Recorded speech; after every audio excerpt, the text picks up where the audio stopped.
Creio que está bom para remarcar que a participação de parte do povo, de parte da comunidade, não está algo que está passa somente no país da Europa, no país rico. Eigenlijk é, em primeiro lugar, onde ela começar, onde o povo começa a exigir participação, está justamente no Brasil, em vários hobby pobres, onde a gente começa a exigir para o governo, vamos a percurar melhor para cidadãos, para habitantes.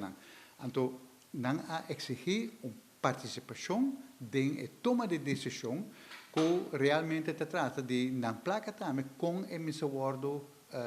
usar na uma forma que está combinada mesmo com mais.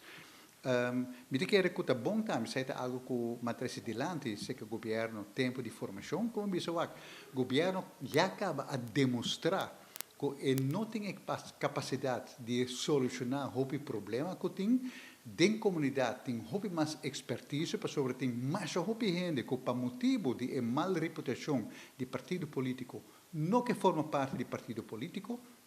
pero sim está disposto para aportar para o bem-estar de Aruba. Então, envolver a gente aí.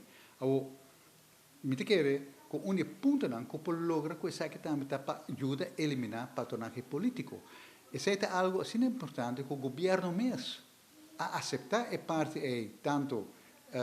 uma campanha contra a questão de patronagem político, como uma discussão nacional tocante no sistema político, não pone dentro do rapport, dentro do master plan de governo, repositioning ourselves, que o governo mesmo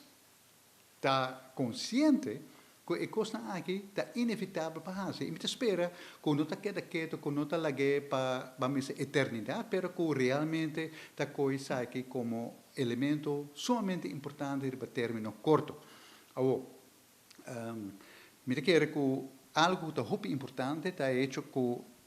governo aqui sempre está que nada purba de realmente